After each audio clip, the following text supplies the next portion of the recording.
AI வந்து thousands of புக்ஸை வந்து டெஸ்ட்ராய் பண்ணிகிட்ருக்குது, அதை ஸ்கேன் பண்ணிவிட்டு டெஸ்ட்ராய் பண்ணிகிட்ருக்குன்னு நியூஸ் பார்த்துருக்கோம்.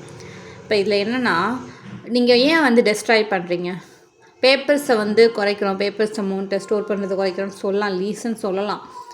பட் நீங்கள் நல்லா பார்த்தீங்கன்னா வந்து ஏஐ வந்து ஒரு கொஸ்டினுக்கு ஆன்சர் பண்ணுறதுக்கு 1 லிட்டர் தண்ணியை வந்து யூஸ் பண்ணுதுன்னு சொல்கிறாங்க.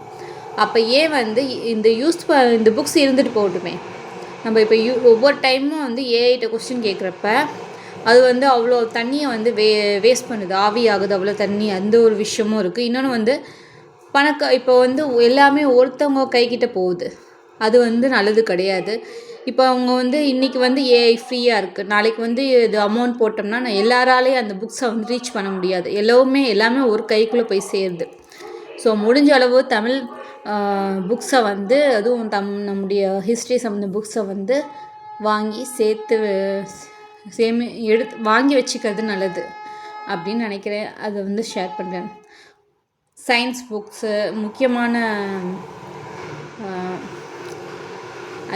இதை வந்து ஸ்டாப் பண்ண முடியாது. ஏன்னா வந்து எல்லாமே நம்ம கண்ட்ரோலில் இல்லை, கவர்மெண்ட் கண்ட்ரோலில் இல்லை. எல்லாமே வந்து எப்படி கார்ப்பரேட் கம்பெனிங்க அப்படின்றதா இருக்குது.